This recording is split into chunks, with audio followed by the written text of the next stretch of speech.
Alhamdulillah, salatu wassalamu ala Rasulillah wa ala alihi wa ashabihi wa man walah. Wala haula wala quwwata illa billah.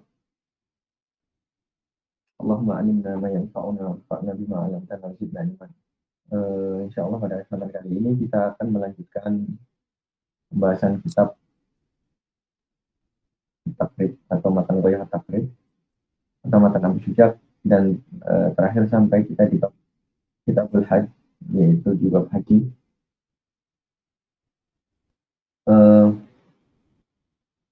Berkata Al-Musannif rahimahullah ta'ala, Al-Imam Abu Syuja mengatakan wa syara'it wujubil hajj sab'atu asya'.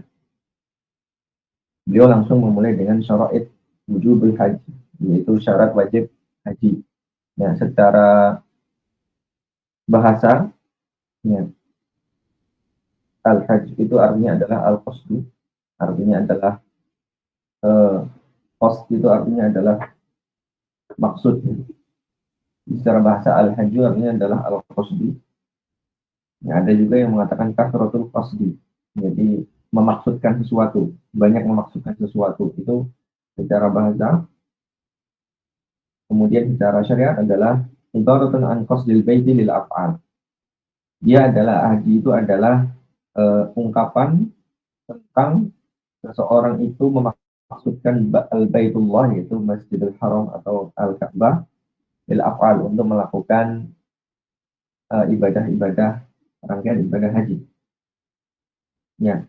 Kemudian Imam Nawawi mengatakan dalam Syarah Muhadzab, dan dia adalah hukumnya wajib, ya, berdasarkan Al-Quran dan As-Sunnah dan juga ijma'. Adapun Al-Quran, Allah Subhanahu wa ta'ala berfirman, walillahi 'alan nasi hijjul baiti man istata'a ilaihi sabila. Dan Allah Subhanahu wa ta'ala mewajibkan kepada manusia untuk hajjul bait, yaitu berhaji ke Baitullah. Barang siapa yang man istata'a ilaihi sabila, barang siapa yang mampu.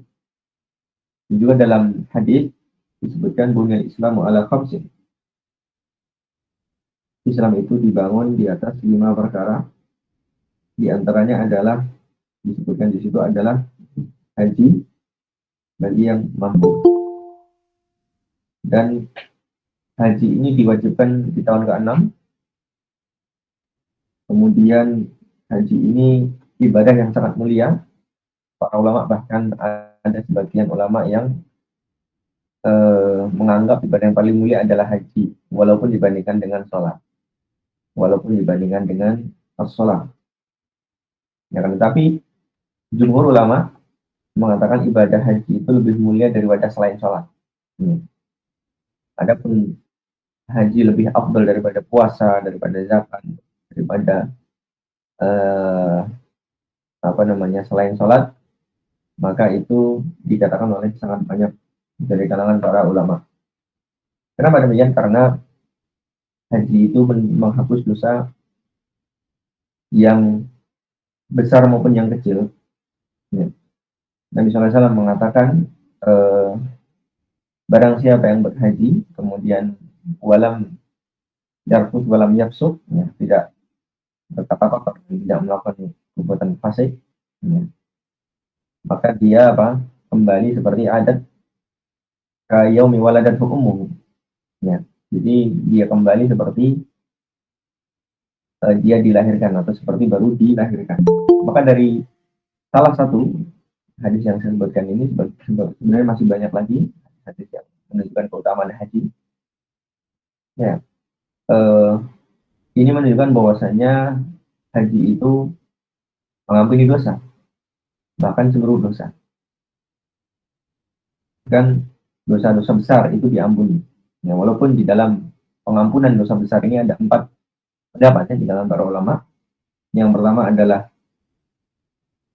rangkumannya, yaitu yang pertama adalah bahwasanya haji itu menghapus dosa, baik yang besar maupun yang kecil, seluruhnya.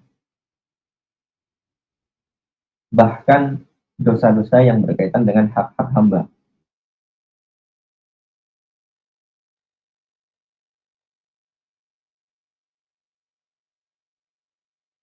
Para ulama yang mengatakan bahwasanya haji itu menggugurkan dosa yang berkaitan dengan haknya Allah Subhanahu wa taala.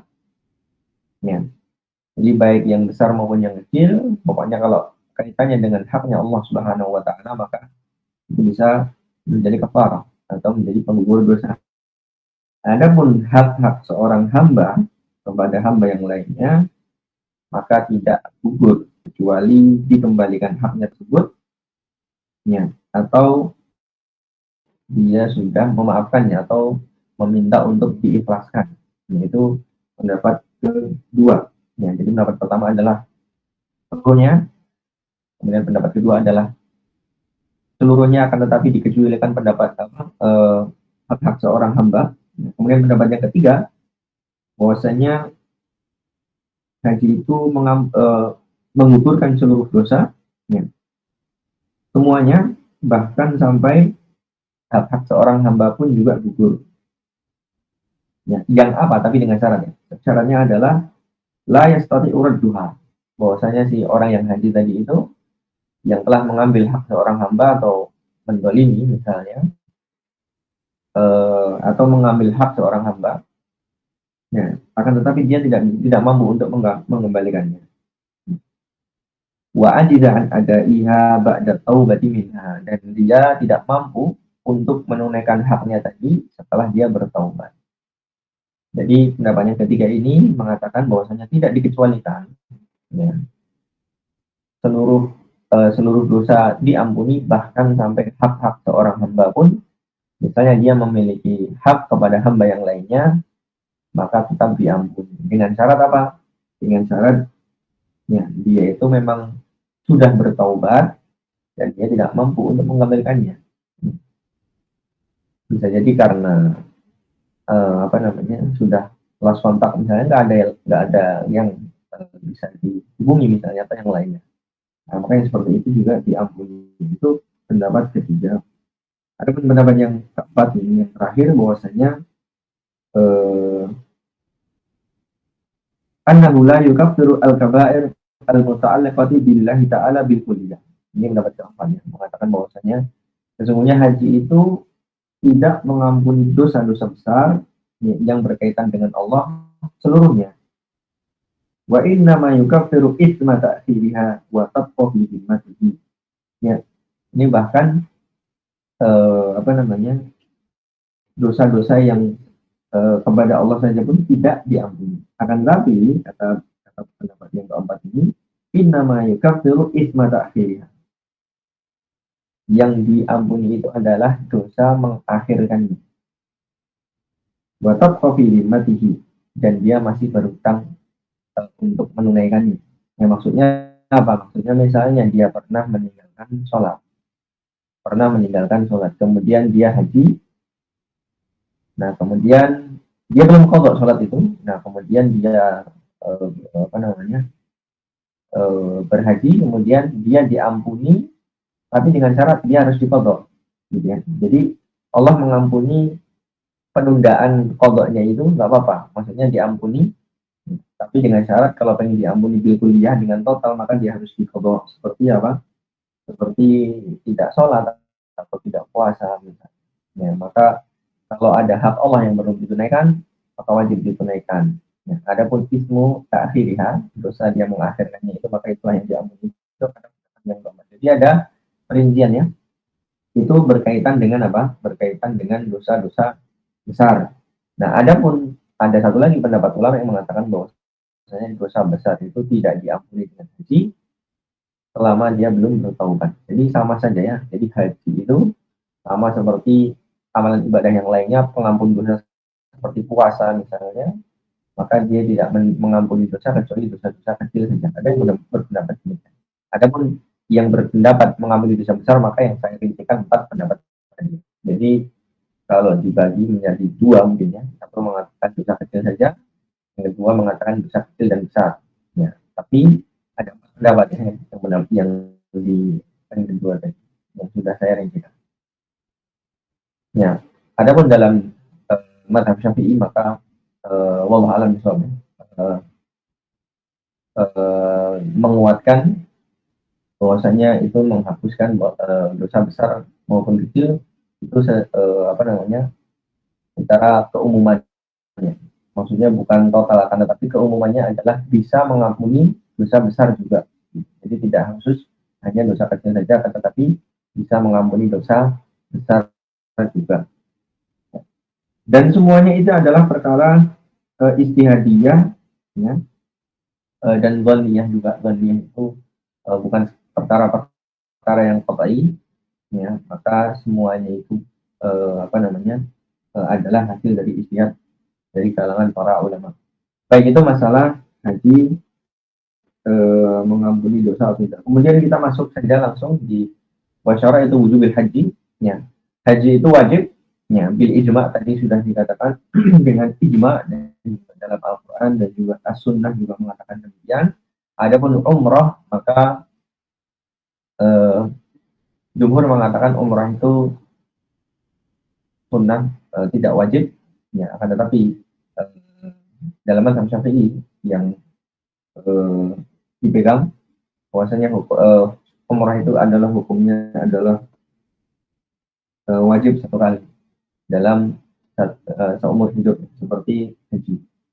Jadi ada umrah wajib sama ada umrah sunnah. Seperti juga ada haji wajib sama haji sunnah.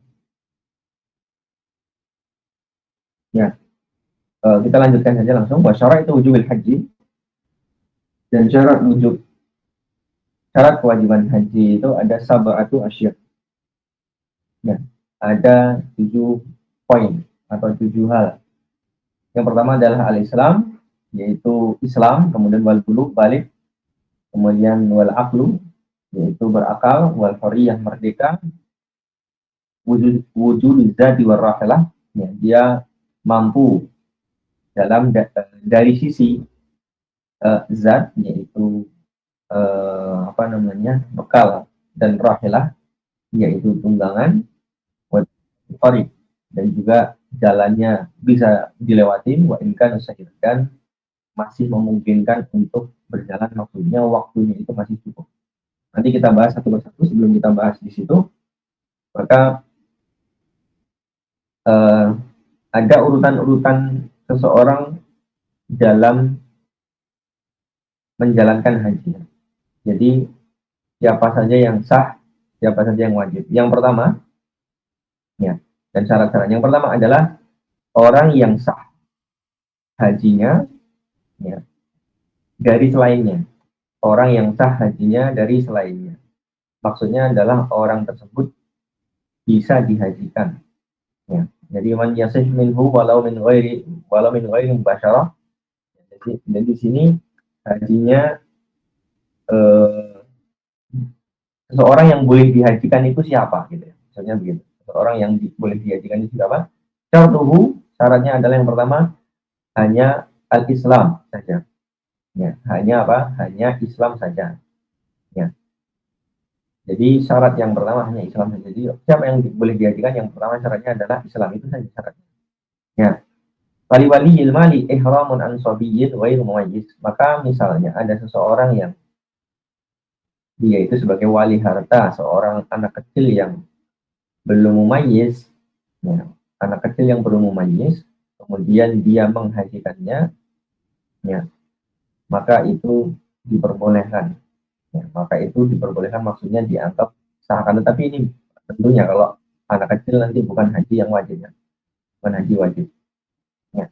Kemudian ini yang pertama, yaitu siapa yang sah dihajikan dan dia tidak langsung haji. Kalau langsung haji, maka kita masuk poin kedua, yaitu adalah orang yang sah berhaji langsung. Nah, kalau tadi dihajikan, dihajikan itu syaratnya Islam. Kemudian yang kedua adalah orang yang sah berhaji langsung. Jadi dia memang datang ke Baitullah untuk melaksanakan apa?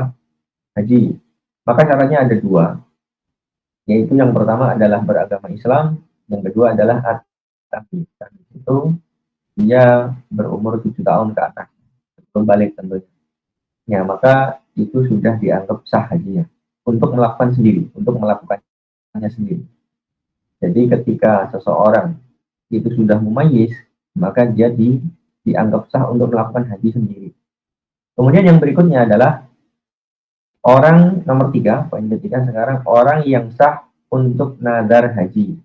Ya, orang yang sah untuk nadar haji.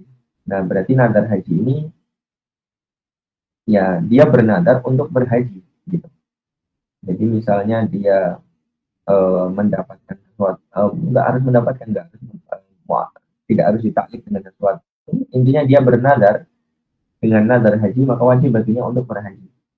Nah, siapa yang eh, dianggap sah bernadar haji ini? Yang pertama syaratnya adalah Islam, yang kedua adalah taklif. Taklif itu adalah al-baligh wal aqil. Jadi syaratnya seperti syarat apa namanya, Islam wa taklif, yaitu seseorang yang dibebani ibadah, yaitu Islam. Wa taklif maksudnya al-baligh al-aqil, yaitu berakal dan balik. Jadi seseorang yang Islam kemudian dia balik dan berakal, maka boleh baginya untuk nazar haji. Ya, boleh baginya atau sah baginya untuk nazar haji dan dia melakukannya. Nah, tidak disyaratkan harus merdeka. Tidak disyaratkan harus merdeka. Jadi orang hamba sahaya itu boleh haji, itu boleh, ya. Dan sah hajinya ya, dengan syarat-syaratnya, dan bahkan dia bisa bernadar haji. Ya, tidak disyaratkan harus merdeka. Nah, poin yang keempat adalah orang yang diwajibkan haji. Ya. Orang yang diwajibkan haji. Jadi tadi adalah orang yang sah hajinya. Ya. Kemudian nomor 2 tadi adalah orang yang boleh melakukan haji sendiri. Kemudian poin yang ketiga adalah orang yang sah dalam bernadar haji. Nah, yang keempat adalah orang yang diwajibkan haji dalam Islam. Ya, syaratnya apa? Syaratnya yang pertama adalah Islam tentunya. Kemudian yang kedua adalah at-taklif, yaitu balik dan akil, yaitu berakal dan dia sudah balik. Kemudian yang terakhir adalah wal hurriyah, dia merdeka. Jadi orang yang tidak merdeka atau tidak wajib baginya haji, gitu ya. Jadi kalau terkumpul 4 ini, ya, dia adalah orang Islam, apa namanya, kemudian dia balik dan berakal, kemudian dia merdeka, maka dia apa namanya, afwan, maka bukan diwajibkan haji, maka orang ini bisa terkena wajib haji, gitu ya. Maksudnya kewajiban haji dalam Islam itu bisa mengenai dia. Tapi siapa yang diwajibkan haji, nanti ada syarat terakhir, yaitu ini poin kelima sekarang. Poin kelima adalah orang yang diwajibkan haji. Berarti poin keempat tadi, poin yang keempat tadi adalah orang yang bisa terkena kewajiban haji, gitu maksudnya. Orang yang bisa terkena kewajiban haji, yaitu Islam, tentunya tidak wajib bagi orang kafir. Balik, tentunya tidak wajib bagi yang belum balik. Tidak bisa kewajiban itu jatuh pada orang yang belum balik, maksudnya. Kemudian berakal, maka kewajiban itu tidak mungkin jatuh pada orang yang tidak berakal. Yang terakhir al-hurriyah, maka kewajiban itu tidak mungkin jatuh pada budak. Nah, yang kelima adalah siapa yang wajib haji baginya. Nah, jadi poin keempat diganti judul, ya. Judulnya adalah kewajiban haji bisa mengenai orang-orang ini dengan 4 syarat tadi. Nah, yang kelima ini adalah siapa yang wajib haji. Yang pertama syaratnya adalah Islam. Kemudian yang kedua adalah berakal dan balik, yaitu taklif ini. Berakal dan balik, yaitu at-taklif. Kemudian dia hurriyah, yaitu merdeka. Nah, kemudian syarat yang terakhir adalah istita'ah. Jadi tidak ada kewajiban haji bagi orang yang tidak mampu. Tapi poin yang keempat bedanya apa dengan poin yang kelima? Poin yang keempat adalah orang yang mungkin dia terkena kewajiban haji. Kapan dia wajib haji? Ya ketika dia mampu. Ketika dia mampu maka wajib. Tapi kalau belum mampu ya belum wajib. Itu poin yang kelima. Nah, poin yang keempat. Kemudian poin yang kelima adalah orang yang sudah wajib baginya haji adalah ditambah satu lagi syaratnya, yaitu adalah al-istita'ah, yaitu kemampuan. Ya. Orang yang tidak mampu haji maka tidak wajib tentunya, ya. Walaupun dia muslim, dia mukallaf, taklif, yaitu balik dan berakal dan dia merdeka. Sampai mampu, maka dia baru wajib. Adapun kewajiban itu bisa mengenainya, naam, betul. Jadi walaupun apa namanya, afwan, poin yang keempat tadi, orang-orang yang kewajiban haji itu bisa mengenai mereka. Nah, kemudian di syarat yang terakhir yaitu adalah istita'ah. Di sini nanti al-Islam wal bulugh wal akbar, nanti kita baca satu persatu ya. Ini kita umum dulu, kita bahas ya. Ini mungkin untuk poin-poinnya nanti kita satu persatu ya, bahas seperti biasa. Kemudian kita ambil dari mungkin dari Fathul Akhir dan juga dari Fathul Qarib. Nah, kemudian sebelum kita masuk di dalam pembahasan matan, kita bahas dulu tentang apa? Tentang istita'ah dulu. Jadi tentang istita'ah. Istita'ah itu kalau di sini wujud zat, wa tahiyatut tariq wa ibadus. Ini tiga poin ini disimbolkan di dalam satu kalimat, yaitu apa? Istita'ah dalam nas-nas hadis. Jadi wujud zat, wa rahilah, wa tahiyatut tariq wa ibadus sa'ir. Ini tiga poin ini dimasukkan dalam kata istita'ah. Nah, istita'ah itu apa? Istita'ah itu adalah kemampuan. Dia adalah syarat wajib haji. Ya, syarat wajib haji.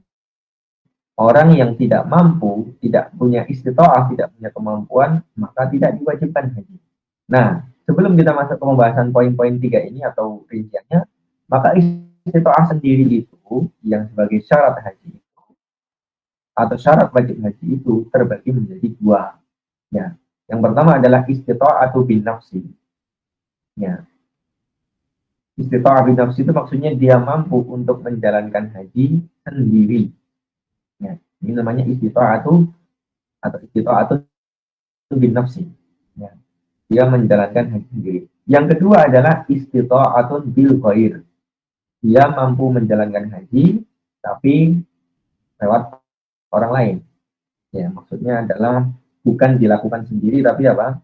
Tapi orang lain. Misalnya orang yang sakit tapi punya uang, maka dia mampu, tapi mampunya poin yang kedua yaitu istita'atun bil ghair. Yang banyak orang untuk apa namanya, berhaji. Ini sakitnya adalah sakit yang apa? Yang tidak diharapkan semuanya tentunya. Itu namanya apa? Istita'ah bil ghair. Nah, untuk istita'ah bin nafsi, yaitu untuk kemampuan dia menjalankan sendiri, ini ada poin-poinnya. Nah, poin yang pertama adalah disebutkan di sini wujud zat. Jadi zat itu adalah bekal, ya, bekal yang dia bisa pakai atau dia bisa gunakan untuk perjalanan menuju Baitullah.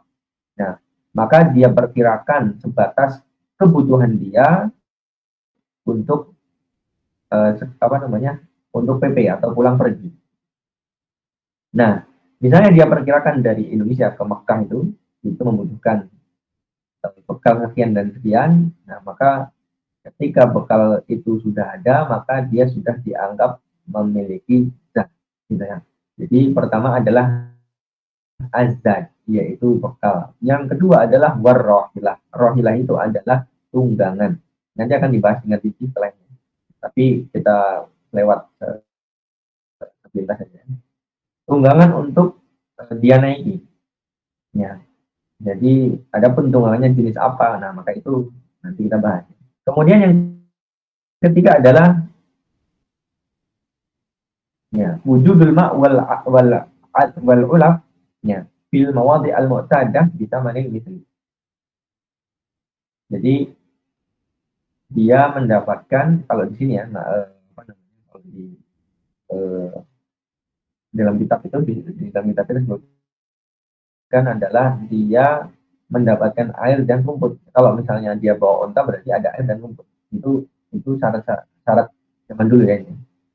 Di tempat-tempat yang biasa, ya, dengan harga yang normal, ya, di tempat-tempat yang biasa dengan harga-harga yang normal. Ini maksudnya dia mendapatkan bahan bakar kalau di masa sekarang ya, kalau dia bawa kendaraan tinggi, misalnya dia dari negara-negara Timur Tengah misalnya, maka dia membawa kendaraan sendiri, maka disyaratkan jalan yang dilewati itu memang ada tempat untuk atau memungkinkan untuk mengisi bahan bakar kalau zaman sekarang. Dan harganya normal. Kemudian nanti kita bahas. Kemudian yang berikutnya adalah tasawwur alal markub bila dararin syadid. Ya, orangnya itu masih mampu untuk duduk di atas kendaraan tanpa ada madarat. Ini termasuk ar-rahilah. Ya. Jadi ar-rahilah itu poinnya ada dua. Dia poinnya adalah yang pertama dia ada bahan bakarnya. Yang kedua dia bisa duduk di atasnya dengan apa? Dengan tanpa madarat. Kemudian berikutnya eh,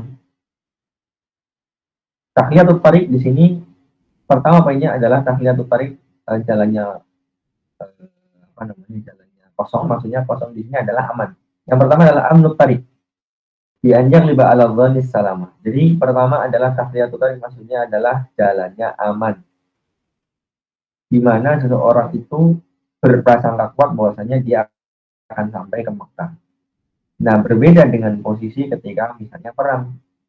Ketika dia jalan pasti nanti dicegat, kemudian dirampok atau bagaimana. Nah, seperti itu dalam dhannya, dalam prasangkanya, apa, dhannya dia seperti itu, maka itu gugur. Jadi salah satu syarat yaitu apa? Tahliyatul tariq itu gugur. Jadi bisa tidak wajib haji kalau seandainya jalannya tidak aman. Jadi amnut tariq, maksudnya tahliyatul tariq itu adalah amnut tariq, jalannya aman.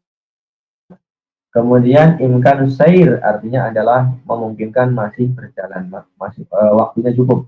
Misalnya seseorang yang tinggal di Yaman misalnya, Yaman ke Makkah itu mungkin sekitar 1 hari setengah kalau naik kendaraan pribadi misalnya, atau sampai 3 hari lah misalnya. Nah, atau tinggal di sekitar Jazirah Arab, misalnya di Oman atau di sekitar di Kuwait misalnya, dengan di jalur dengan tempuh dengan apa, jalur darat itu bisa. Nah, ketika dia di bulan atau di awal Dzulhijjah dia belum mampu, nah ternyata kemampuan itu datang atau uangnya itu datang ke rekening dia itu pada tanggal 8 Dzulhijjah. Nah, maka diperkirakan apakah dengan dia jalan dari rumah dia 8 Dzulhijjah itu akan sampai di Arafah, bisa wukuf di Arafah dari tanggal 9 Ba'da Zawal, ya, setelah sampai Fajar Yaumun Nahar. Apakah bisa sampai untuk apa namanya, mengejar Arafah tersebut? Itu perkiraannya. Kalau seandainya dia mampu tanpa harus kebut-kebutan, ya maka dia itu disebut imkan saya, jadi mungkin untuk berjalan. Tapi kalau dia harus kebut-kebutan, ya bahkan kebutannya itu menjadi madorot buat dia mungkin, nah maka itu sudah menjadi tidak wajib, karena imkan sair ini termasuk dari istita'ah, dan istita'ah itu syarat wajib haji. Jadi kalau seandainya dia orang Qatar misalnya mempunyai uangnya itu H-1, yaitu tanggal 8 Dzulhijjah, nah, maka tidak memungkinkan, kecuali naik pesawat, ya naik pesawat mungkin, karena pesawatnya misalnya sudah tidak ada, misalnya cuma naik mobil. Nah, ya, ternyata naik mobilnya itu butuh waktu 3 hari, kalaupun bisa 1 hari bisa, tapi ngebut sekali di atas 200 km per jam misalnya, itu kalau sudah tidak apa namanya, tidak wajib jadi, atau kehilangan dalam satu syariat. Ya, itu adalah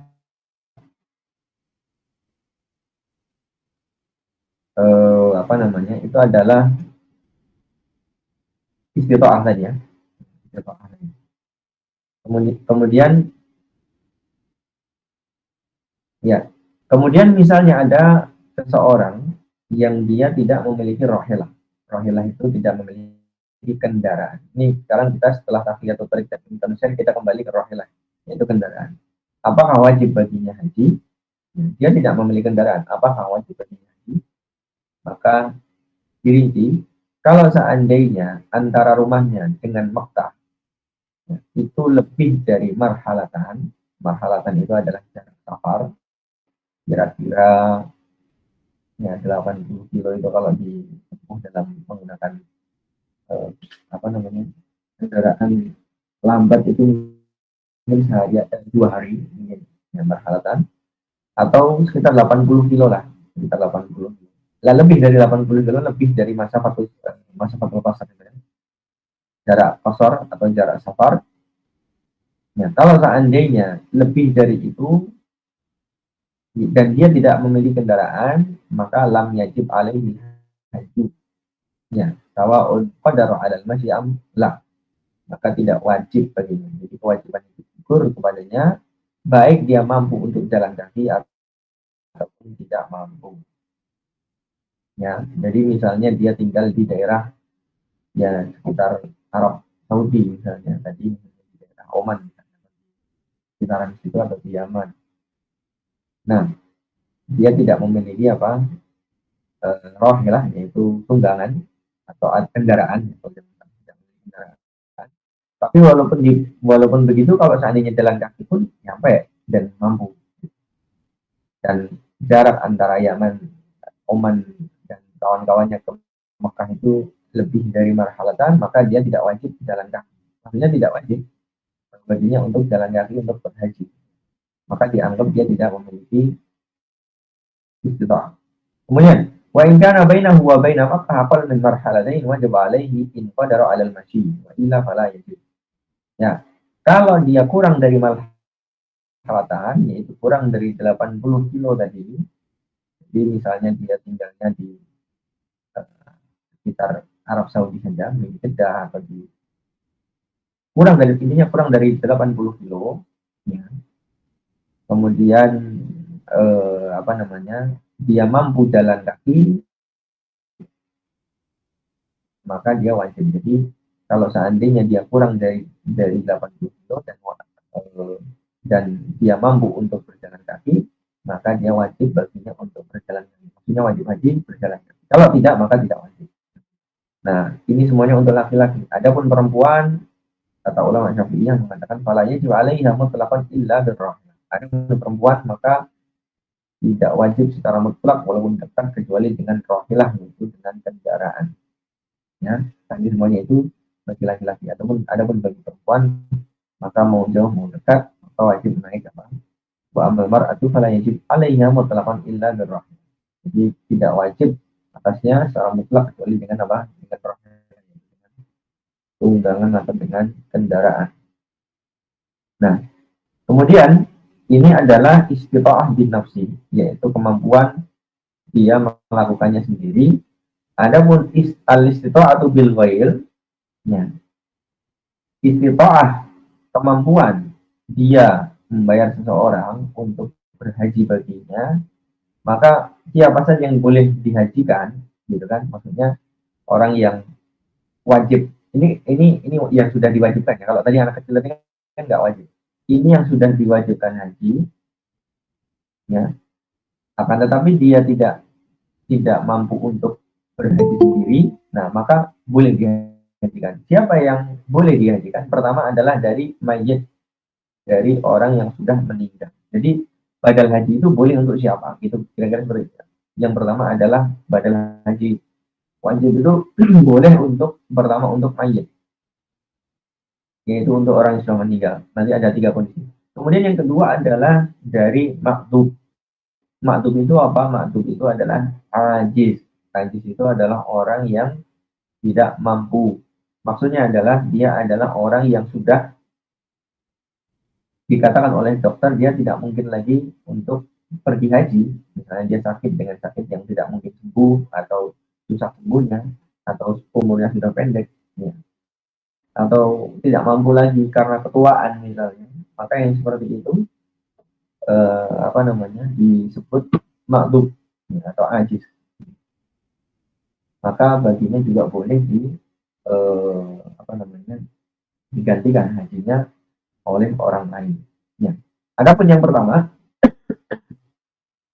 yaitu adalah orang yang sudah meninggal, maka boleh dibadalkan badal haji. Nah, orang yang sudah meninggal itu ada 3 kondisi. Yang pertama, bahwasanya orang yang sudah meninggal tadi itu dia ketika masih hidup dia sudah wajib. Misalnya dia sudah mampu, badannya kuat, punya kendaraan, atau misalnya dia mampu untuk membayar pesawat dari sini. Nah, berarti baginya wajib. ya, baginya wajib, tapi belum sampai dia berhaji dia meninggal.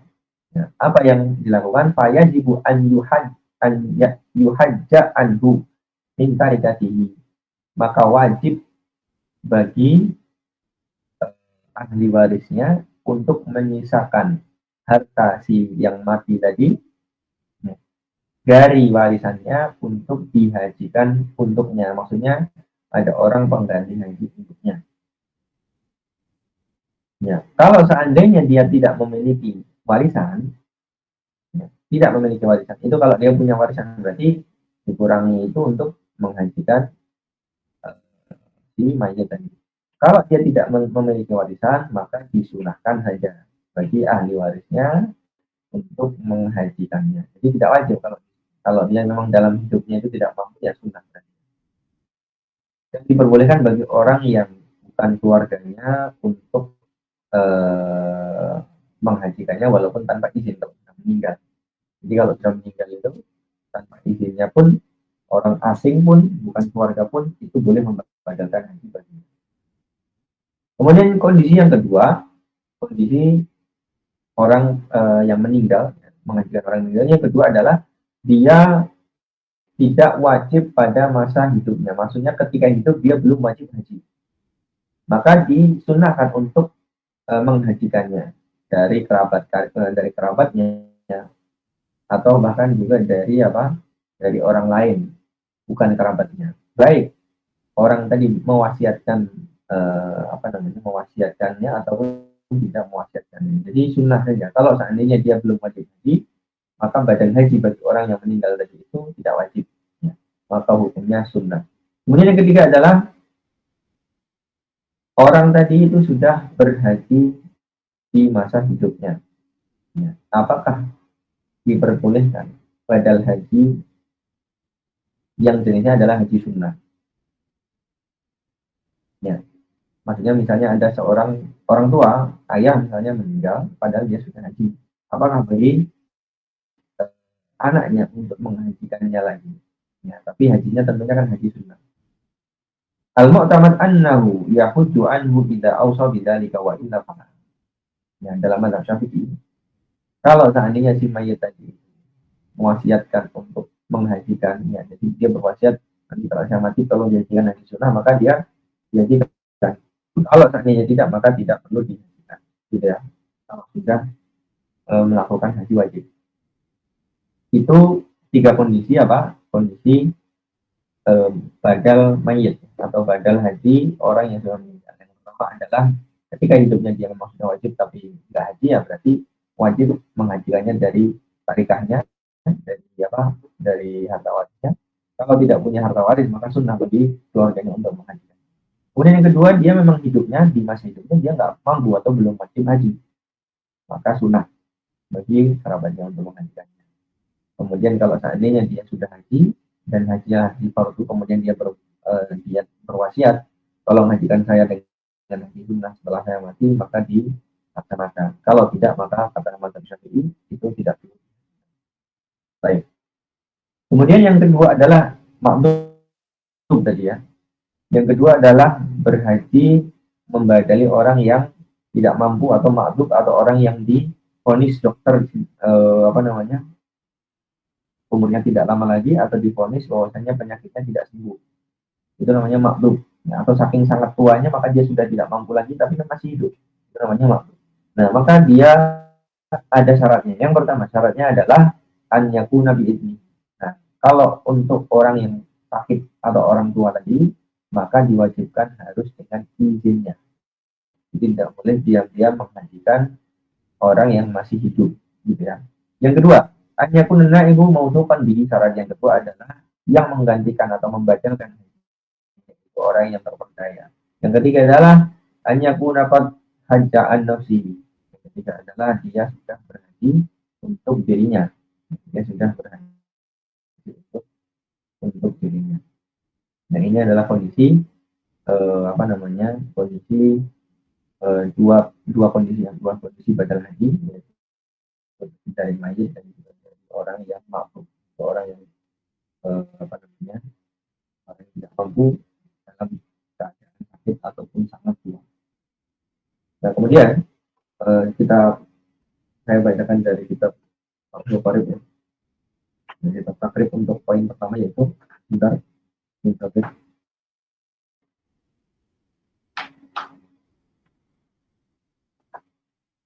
ya. Wasyara untuk wujub haji. Ya. Kita ke kitabnya Syal Bukhari. Ya. Syarat wujub haji, syarat wajib haji, al aslu fi wujubihi. Ya, kita dalam teks nomor 1. Al aslu fi wujubihi qaulu ta'ala. Dalil dari kewajibannya adalah firman Allah Subhanahu wa taala, "Walillahi 'alan nasi bil baiti man istata'a ilaihi sabila." Tadi sudah kita baca. Dan hadis-hadis di antaranya adalah dari Abu Hurairah radhiyallahu ta'ala anhu, qala khatabana Rasulullah sallallahu alaihi wasallam. Rasulullah pernah berkhutbah kepada kita. Pokoknya dia mengatakan ayuhan nas qad faradallahu alaikumul hajja fahujju. Wahai manusia, Allah telah mewajibkan haji pada kalian, maka hajilah. Ini hadis dalam Sahihain. Dan juga hadis dalam Sahihain maksudnya bukan Islam wala khamsin. Islam dibangun di atas 5 perkara adalah haji. Ya. Kemudian sab'atu asya, ada 7 perkara. Yang pertama adalah al-Islam. Ya, tadi sudah. Al-Islam wal bulugh wal aql wal fiqh. Ya. Yang kita langsung gabungkan aja ya. Al-Islam yaitu orang muslim, maka tidak wajib bagi orang kafir. Wal bulugh tidak wajib bagi orang yang belum balik. Wal aql tidak wajib bagi orang yang tidak berakal. Wal fiqh tidak wajib bagi orang yang tidak merdeka. Ya. Maka tidak wajib pada orang-orang yang tidak bersifat dengan tadi ya, Islam belum alat buat fiqh tadi. Kemudian wujud zat warahilah, wujud zat. Kita masuk ke wujud zat. Wujud zat artinya adalah dia memiliki bekal. Kata penulis Sahih Fathul Qorib di sini, wa awiyatihi, ini saja ilaiha, dan juga fi'a, yaitu tempat-tempatnya. Nah, kalau misalnya tempat air ya, butuh air ya, berarti tempat-tempat air itu juga termasuk syarat kalau dia memerlukannya. Wakat layak tadi wilayah kasyafsin qaribin Makkah. Bisa jadi nggak butuh tempat air karena dia dekat dari Makkah. Ya, ini adalah wujud zat. Wa istaratu aidan wujudul ma' fi mawdi'il mu'tad. Mu'tad hamlul ma' minha bi thamanin misl. Tadi sudah kita baca ya. Jadi kalau di zaman sekarang mungkin ada yang bahan bakar, zaman dulu adanya air, dan di tempat-tempat yang biasa ada air, dan kalaupun dia beli, maka dia dengan membelinya dengan harga yang misalnya atau harga normal. Kemudian yang kedua wujud rohilah, disebutkan zat wa rohilah jadi satu. Nah, rohilah itu apa? Allati tasluhu limithlihi. Nah, ini ada perbedaan pendapat ya. Jadi rohilah, wujud zat wa rohilah. Rohilah itu ya, kita baca catatan kaki nomor 2 dulu ya. Li tafsiris sabili fil ayati bihima. Jadi as-sabil itu adalah tafsiran dari wujud zat barrohilah. Itu apa? Itu ada manistata ilaihi sabila. Sabil itu adalah wujud zat barrohilah. Artinya gitu ya. Diriwayatkan oleh Imam Hakim dari Anas radhiyallahu ta'ala anhu, Nabi sallallahu alaihi wasallam biqauli tabaraka wa ta'ala dan subhanahu wa ta'ala walillahi manistata ilaihi sabila. Sabil qala qila ya Rasulullah mas-sabil. Ada sahabat yang bertanya, ya Rasulullah, apa itu as-sabil? Qala az-zat war-rahilah. Nah, jadi tafsiran dari sabil itu adalah az-zat war-rahilah. Ya. Ada zat tadi sudah kita bahas, sekarang ar-rahilah. Rahilah di sini apakah disyaratkan harus yang sesuai dengan kondisi, misalnya seorang menteri dia harus pakai pesawat. Kalau adanya kapal maka tidak wajib, misalnya begitu. Maka Sahih Fathul mengatakan ya syarat, tapi kalau dalam muhtamad dalam mazhab Syafi'i itu sebenarnya tidak syarat itu. Ya. Ya, jadi baik dia mau nyewa atau mau beli, tapi tidak harus tidak harus ya seluruh limit, maksudnya ya dia itu sesuai untuk kondisi dia atau orang-orang yang semisal dia. Orang yang kaya dia bisa yang mampu naik pesawat, adanya cuma kapal misalnya, ya wajib sih dia untuk apa?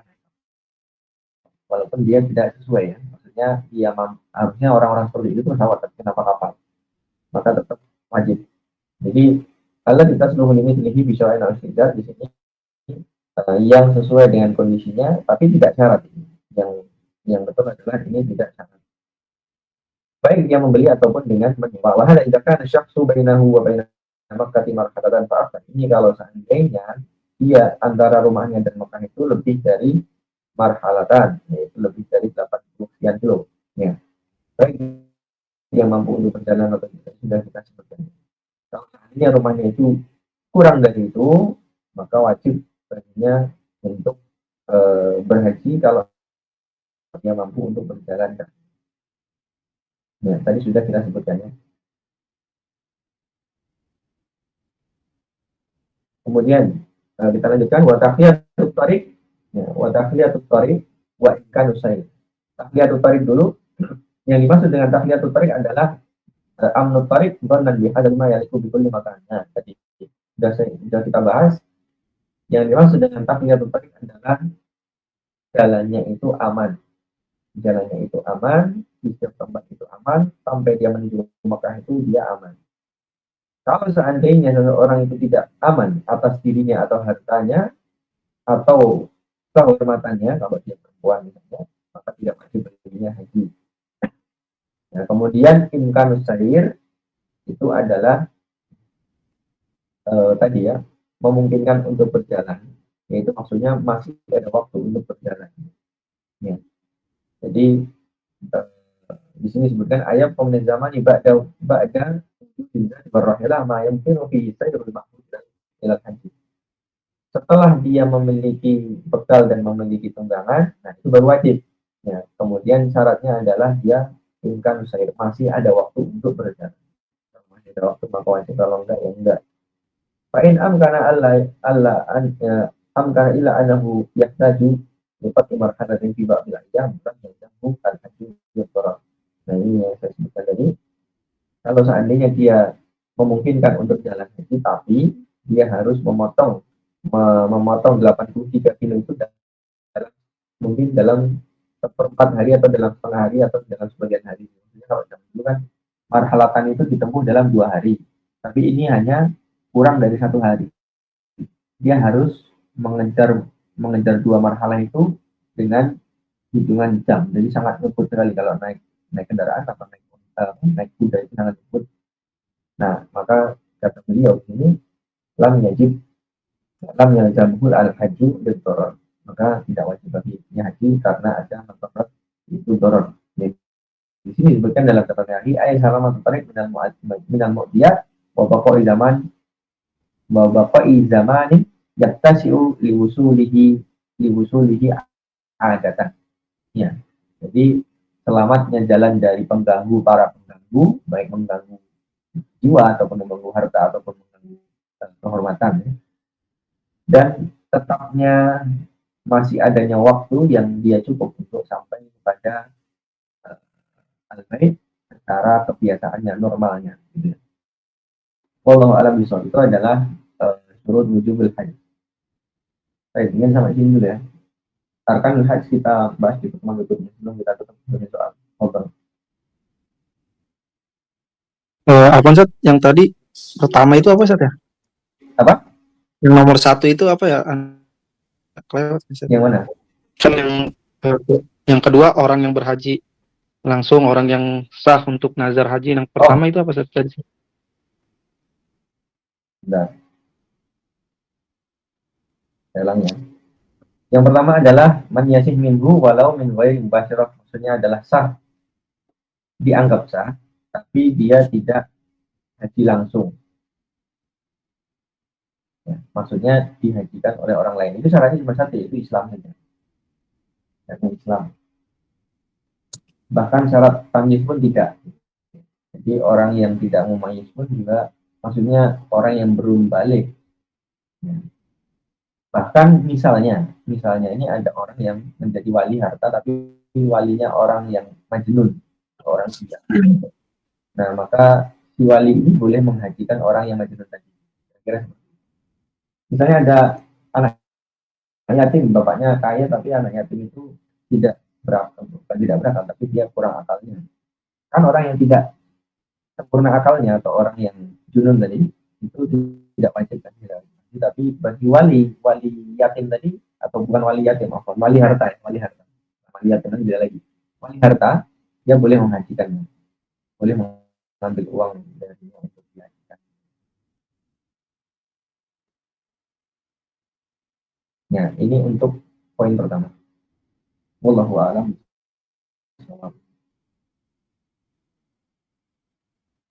Jazakallahu khairan, Ustaz.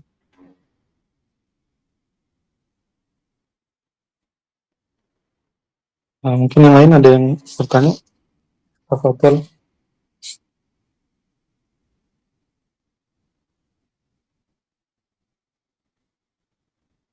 Kalau tidak ada mungkin kita tutup ya.